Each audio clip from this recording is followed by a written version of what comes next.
Hello, my friends. It's Dr. Sharon with Clinic Reviews. Today, I am continuing on with reviewing the top rated activities that were identified with the RN survey that was done in 2023. I think it was done. 24, maybe it's 24. What they do is National Council of State Boards of Nursing sends out surveys to new grads with about 150 activities and asks them to rate them. And then that's reported. Now, I haven't seen a full report, like a published report about all these things, but what I went to a conference and they reported like the top 3, 4, 5 things that were identified. So the top rated activities, which is the top rated on a 5-point scale. So these were at like 4.9, 4.8 on a 5-point scale. Medication administration, preventing harm or preventing complications, and prioritizing patient safety. So I've already done one on this topic, but I really want to do another one because if these were the top rated activities, 100% you're going to get questions on this, okay? And so that's what I wanted to focus on again because I think it's a very high priority for you to know how to answer these questions. So let's go ahead and get started.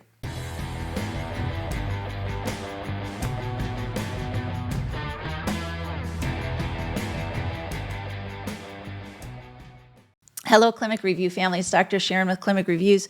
You know that this is an Nclex preparation channel. That's what we focus on. You can also use the strategies that I teach you here in answering questions from any kind of standardized exam that you might have to take, whether it's an exit exam or whether if your program that you're in now does does standardized exams, maybe they have an ATI program or something like that, and they do standardized exams, then this can also help you with that.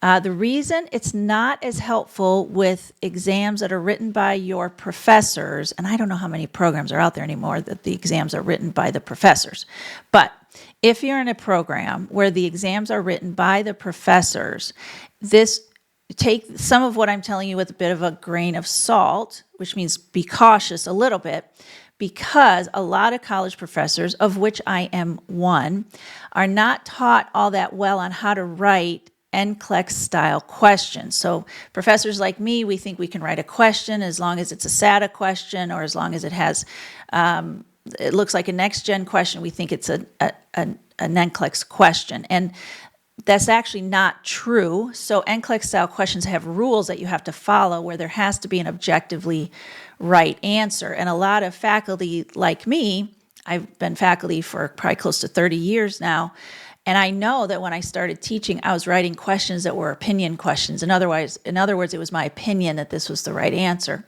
And those you can't use these strategies on, right? Because you have to know what your professor thinks then. So what I'm teaching you is when questions are truly written in an Nclex style, using the strategies that Nclex uses to get to the right answer, then you can use these strategies. Now, Mark Klimek has taught me everything I know, literally. He is truly the GOAT of Nclex prep. You can go to clinicreviews.com and sign up for the online on-demand program. I was reading, so this is the first time really I've done this. Somebody sent me an email and said, you're all over Reddit. And I'm like, really?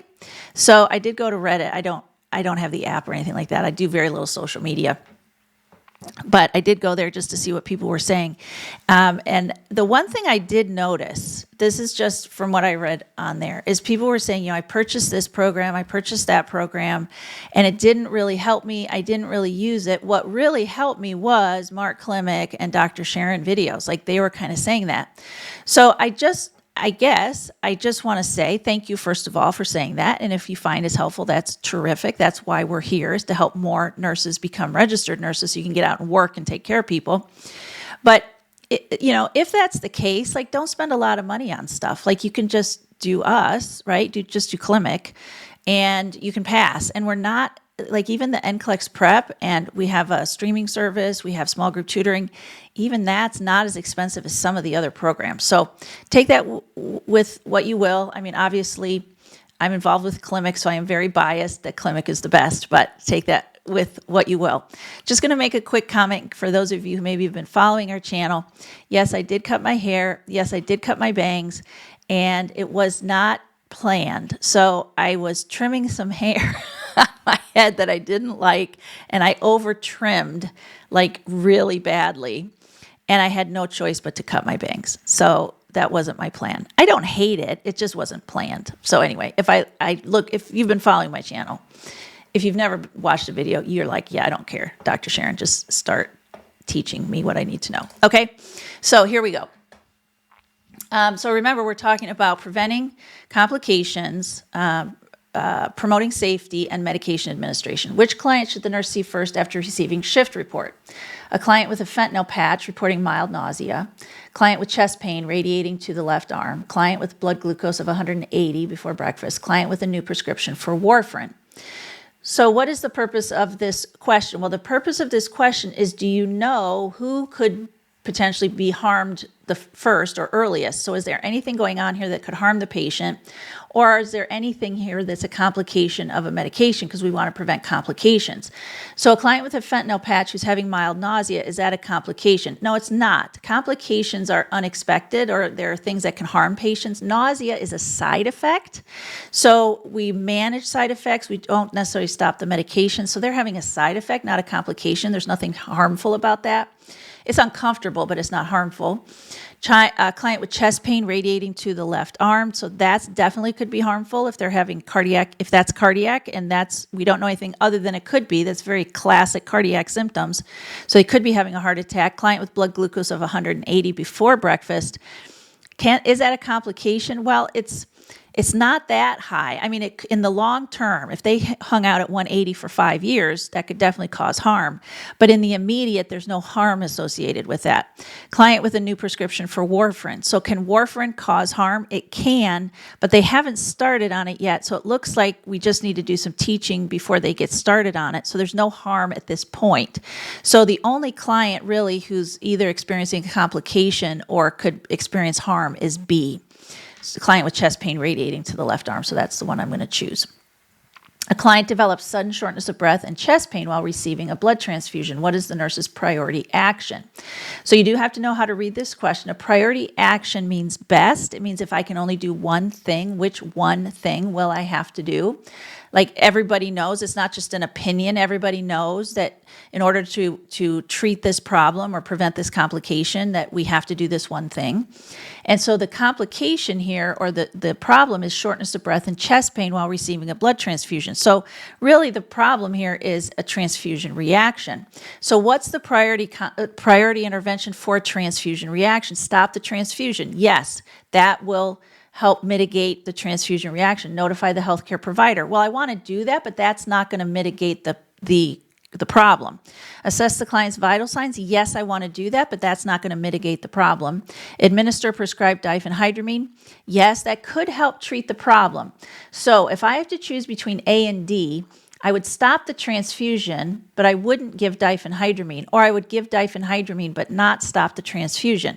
Well, because remember, I can only do one thing. I can't do them both. This isn't a first question. This is a priority question. Which is the one thing I have to do? And the one thing I have to do is I have to stop the transfusion, right? I mean, I could stop the transfusion and not give diphenhydramine, and everybody would still say I did the right thing.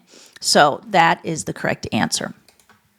The nurse administers morphine 2 milligram IV for severe pain, which finding requires immediate intervention. So we're trying to prevent complications here. Pain score reduced from 9 to 5. Well, that's expected, so that's not a problem. Blood pressure 102/68. That's low normal. It's normal though, okay? Anything really over systolic over 100 is considered normal, and the diastolic is certainly adequate to maintain pressure. So that's a fine. That blood pressure is fine. And I already gave it to them. I already gave them the morphine. Pupils constricted. All right, pupils are constricted. They're not fixed and dilated. Pupils are constricted. All right, fine. Respiratory rate of 8. Okay, that is low. So that does require, because the most common side effect of morphine is slowing respiratory rate, and respiratory depression is a complication. So we do expect morphine to slow respiratory rate a little bit, but we don't expect it to suppress respirations. And D is respiratory suppression, which is a complication of morphine. So we have to take care of that one. That requires our immediate intervention. A client is receiving IV heparin, which laboratory value indicates a complication. Okay, not a side effect, but a complication. A PTT of 50. Okay, is that a complication? Well, let's see if anything, and because I want to teach you how to answer questions even when you don't have every single fact memorized. So you may say, well, is that a problem? Okay, let's say you don't know. All right, so you say, I don't know if that's a problem. White blood cell count of 12,000. Well, white blood cell count is not affected by heparin. Okay, so that's not a complication. Heparin will have no effect on white blood cell count. So even though it's abnormal, the heparin doesn't do anything to it. Platelets of 90,000, so that's low. It's called thrombocytopenia. When the platelet count is low, it's thrombocytopenia. And there is a complication called heparin-induced thrombocytopenia. So heparin can actually induce that, and it is a complication, so C is definitely potential. Potassium of 3.7. Well, that's normal, and heparin doesn't affect potassium anyway.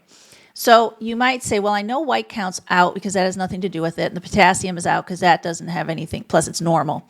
So I don't know if PTT of 50 seconds is high or low, but I do know the platelet's low, and I do know there is such a thing as heparin-induced thrombocytopenia, which is a fact you should know, by the way. And so I'm going to pick the answer I know rather than the answer I don't know. Okay, so that, make sure you pick the answer you know rather than the answer you don't know. And you do have to know heparin-induced thrombocytopenia. Which prescription should the nurse question? All right, there's two types. This is medication administration. There's two types of questions you can get like this. It can ask you which prescription or medication should you question, or it could say which will you clarify. If it says, which will you question, you're looking for the medication that could harm the patient. If it asks you which you'll clarify, it's asking you which one is written incorrectly. It could be written incorrectly in that it doesn't have all the information you need, like it doesn't have a route, or it doesn't have a dose, or it doesn't have a frequency. Or it could be using an unapproved abbreviation. There'll be some examples of that in this when we go through these.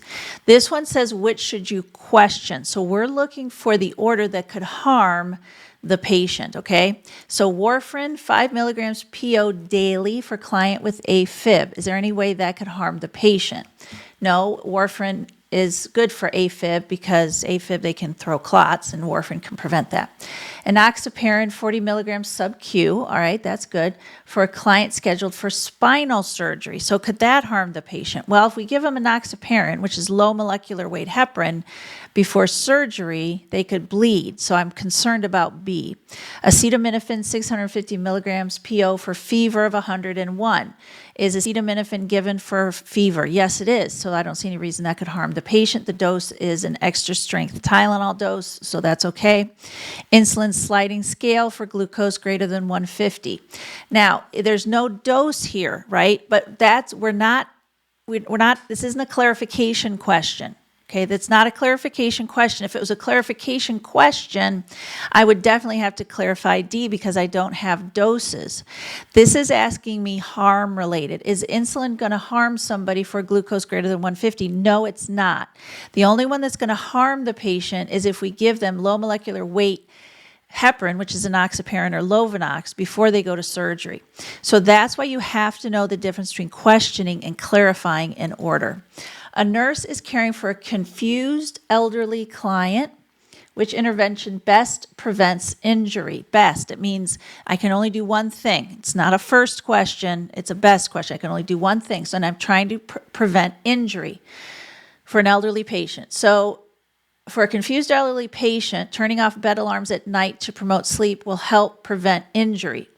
No, that's not true. For an elderly confused patient, lowering the bed to the floor and padding side rails will help prevent injury. Well, yeah, that seems like it would.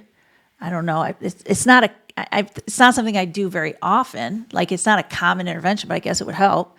For a confused elderly client, placing the client in a secluded room will help prevent injury. No, that's not true at all. For a confused elderly client, keeping personal items within reach will help prevent injury. Now, that's one that I do a lot. Like, I have to keep stuff within reach.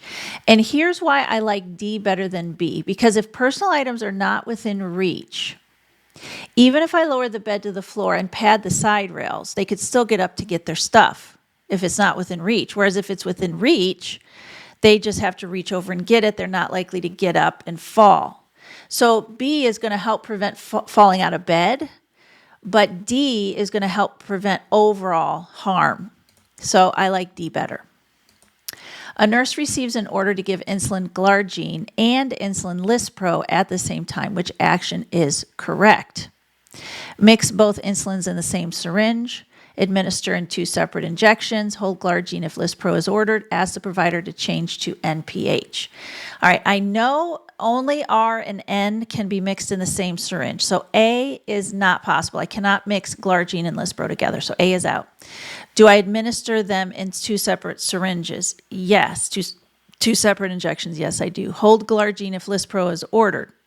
No, that's silly. I mean, they ordered them both. I give them both. Ask the provider to change the NPH. Which one? Which one am I changing to NPH? The Lispro or the glargine? That's not a good answer, just generally speaking. I wouldn't do it anyway, even if it was more clear what it meant, but no. So here's a super obvious answer. Administer in 2 separate injections, the correct answer. Is it that easy, Dr. Sharon? That question was too easy. I get that sometimes. People say, your question, is the Nclex really this easy? The Nclex is this simple. It's not it's not easy. And simple and easy are different things. Simple means it's testing fundamental principles. Easy means the answer is obvious. It is not obvious. Now you might say, well, it was here. Well, it might be because I'm going through it with you and I'm teaching you how to think, but it may not be if you were reading it and then you started to second guess yourself. The Nclex is probably the simplest exam you're going to take as far as testing fundamentals. It's testing fundamentals, but that doesn't mean the questions are easy. You have to know how to think through them.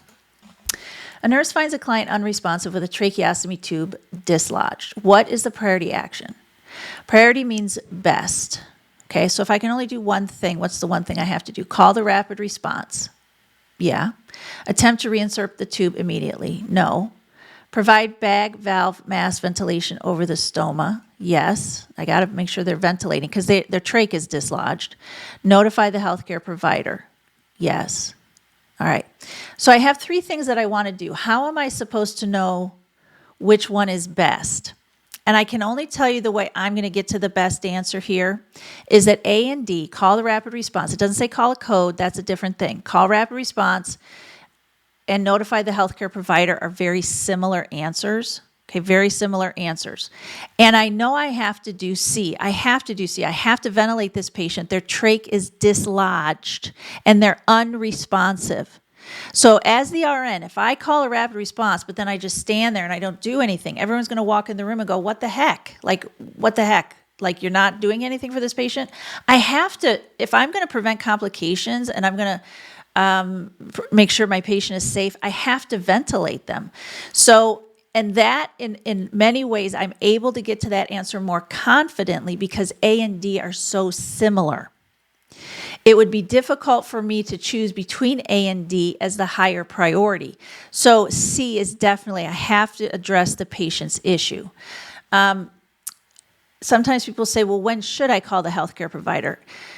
You should call the healthcare provider if there's no option that you know is appropriate to do, other option that intervenes for the problem. So the problem is they're unresponsive and their trach tube is dislodged. So providing bag, valve, mask, ventilation is appropriate. Right, over the stoma is appropriate. And because I know that's appropriate, I'm going to prioritize that over calling the healthcare provider. A client with type 1 diabetes reports sweating, tremors, and irritability. Which action should the nurse take? So they're type 1 diabetic. They appear to be hypoglycemic, but I don't know that for sure. Sweating, tremors, and irritability. I don't know that for sure. Administer 15 grams of rapid-acting carbohydrates.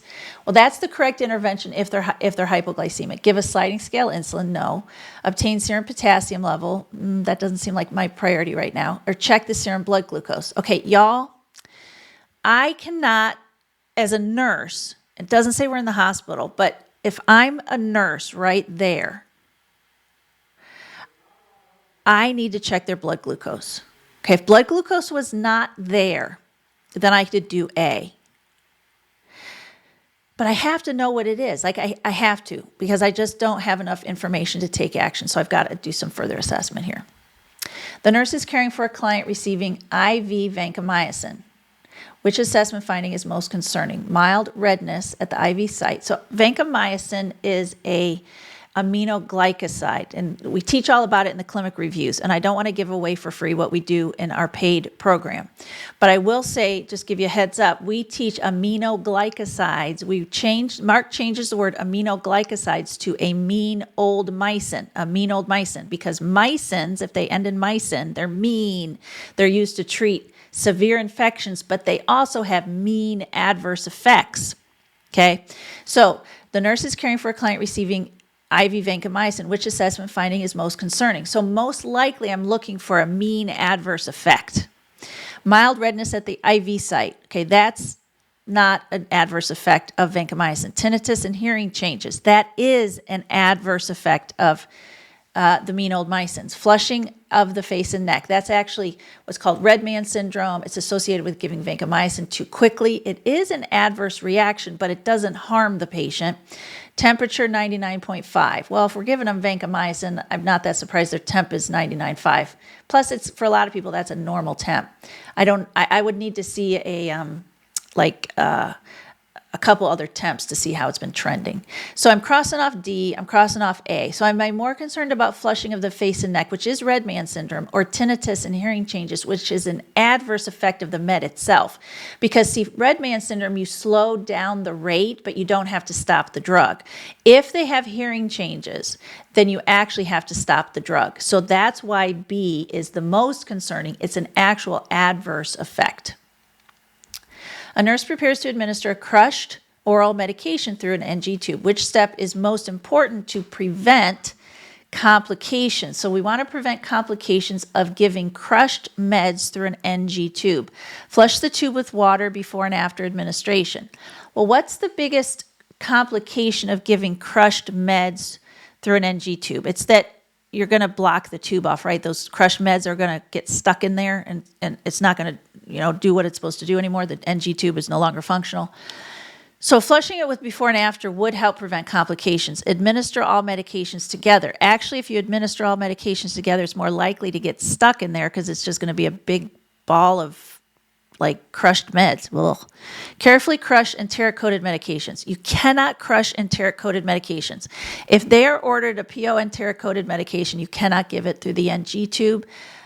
You have to call the doctor and get an order for a different medication or a different type route or something. Use hot water to dissolve medications. No, you're supposed to crush your meds. You don't use hot water to dissolve them. I mean, I suppose if you really want to use hot water, you can, but that's not the evidence-based way. I mean, it may be like a home remedy, but it's not the evidence-based way to prevent the clogging of the tube. So flushing it with water before and after is the best way to prevent the complications. So that's the correct answer. Which order should the nurse implement first? Okay, this is a first question, not a best question. Administer furosemide, 40 milligrams IV push to a client with crackles and oxygen saturation of 88%. They are having problems, so the furosemide would help. Crackles are is an objective problem, and an O2 sat of 88% is an objective problem, and objectively the furosemide should address that. Give acetaminophen 650 to a client with a temperature of 101.2. So 101.2 is an objective problem, and acetaminophen will objectively address that, so B is good.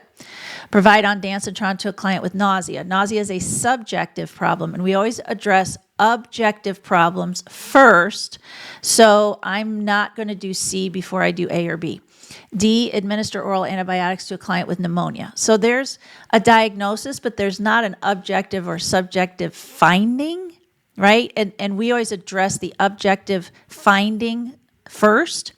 So pneumonia in and of itself is not enough information to say I would do that first. So D is out. So C and D is out. So I have A and B. They're both objective problems. So crackles and oxygen saturation is respiratory. Temperature I don't know what it is. It's just an infection somewhere. So we have objective problem, respiratory problem. So when you have more than one objective problem, and I know we have two different clients here. Normally I say when you have more than one objective problem in one client. Here we have two clients. There's really no other way for me to narrow this down, though. I have airway breathing is A, and B is temperature, so I'm going to go with the airway breathing. Now, that is not a good way to determine who to see first if there's any other way to determine who to see first, okay? So you also want to think about what makes a patient unstable. Does a crackles and oxygen saturation of 88% make them unstable? Maybe. I mean, the 88% is pretty low. The crackles, probably not, but the 88% is pretty low. Whereas a temperature of 101.2, does that make a patient unstable? Not really. So I don't know how long they've had it, right? It sort of depends. It is a new temp, fever. Have they had this fever for like 4 days? Like, that depends, which is why I'm going with objective versus subjective. So I'm going to address the objective problem first. Which order should the nurse question? So remember, we question orders that could harm the patient. Morphine sulfate, 2 milligrams IV, Q2 hours, PRN, severe pain. Okay, so it's every 2 hours. Could that harm the patient? It seems pretty frequent, but I'm going to leave it as a question mark. Let's see what else is here. Digoxin, 0.25 milligrams PO daily. If the heart rate is greater than 60, that's fine. Potassium chloride, 40 milliequivalents IV push once. Okay, potassium chloride should never, ever, ever be given IV push. That can stop a person's heart. Giving potassium IV push can stop their heart. So that's way more serious than giving morphine 2 milligrams every 2 hours.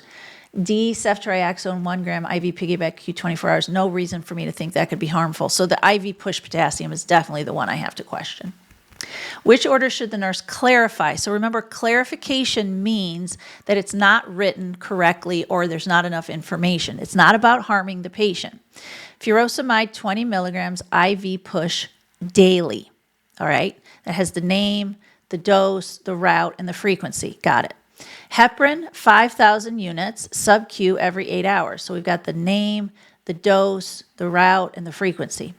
Lantus insulin, 10 units, sub-Q at bedtime. We've got the name, the dose, the route, and the frequency. Metoprolol, 25 milligrams PO twice daily.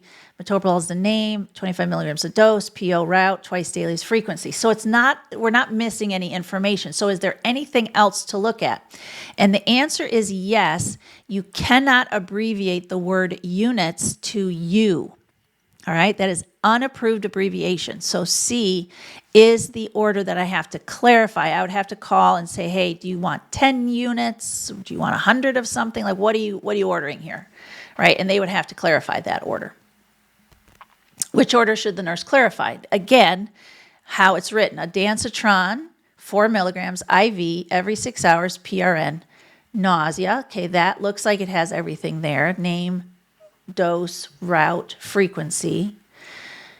Lasix, 40 milligrams PO daily. So I've got the name, the dose, the route, and the frequency. Vancomycin, 1 gram IV every 12 hours. Name, dose, route, frequency. MS, 2 milligrams IV Q3 hours, PRN pain. So I've got the dose, the route, and the frequency, but I don't know what MS is. It could be morphine sulfate. It could be mag sulfate. I don't know what it's not an approved abbreviation, okay?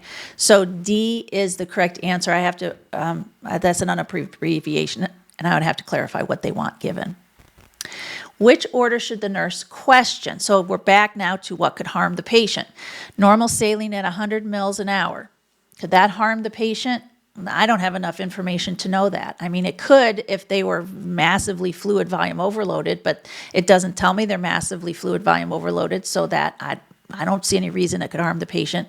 Nitroprusside, which lowers blood pressure, infusion, titrate to keep systolic blood pressure less than 90. Make sure you read these less than and greater thans correctly, or you could really mess it up. So that's a less than symptom. So nitroprusside lowers blood pressure, and we want to infuse it, titrate it to keep it less than 90. That's way too low. That could harm the patient. atorvastatin, 20 milligram PO at bedtime. Okay, that's for high cholesterol. I don't see any reason why that would harm them. Acetaminophen, 650 milligrams PO, Q6 PRN for fever. Now, they cannot have more than 4,000 grams or 4 grams, 4,000 milligrams in 24 hours. So they're getting that Q6. So that's Q6 is 4 times a day. So I'm going to go 650 times 4. That comes to 2,600 milligrams. So they can't have more than 4,000 milligrams in a day. So that is not going to harm them. That dose is okay. So that's not going to harm them. So the only one that's going to harm them is B. And I would need to call them and go, hey, you're telling me to titrate. It keeps systolic less than 90. Can we change that order? That's not good. Which order should the nurse clarify? Clarify means it's not written correctly. Levothyroxine, 100 micrograms PO daily before breakfast. Dose, route, name, dose, route. Okay, fine. Frequency. Prednisone, 20 milligrams PO QD. Okay, QD means daily, but did you know it's an unapproved abbreviation? QD is not an approved abbreviation. So that's a problem. So I have the name, the dose, the route, and the frequency, but they're using an unapproved abbreviation. Metformin, 500 milligrams PO BID. BID is approved. That's fine. So QD and QID are not approved because they look too much alike. BID is okay. So that's fine. Cefazolin, 1 gram. IV Q8, so that's fine. So the only one I would have to clarify would be the prednisone because that's a QD, which is an unapproved abbreviation. Which order should the nurse question? All right, one more, it looks like. Questioning means harming. NPH insulin, 20 units sub-Q before breakfast and dinner. Before breakfast and dinner, okay, fine. NPH, 20 units. I don't see why that would harm them. No reason to think it would. IV lorazepam, 2 milligrams for status epilepticus. Okay, I mean, that's appropriate use for status. Lorazepam is used to stop a seizure that won't stop. So status epilepticus is a seizure that won't stop.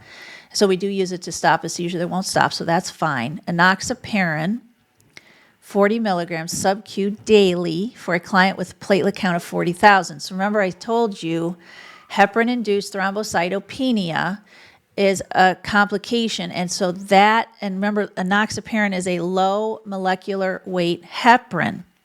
So that's not good. I would want to question that order. Famotidine, 20 milligrams PO at bedtime for a client with heart failure.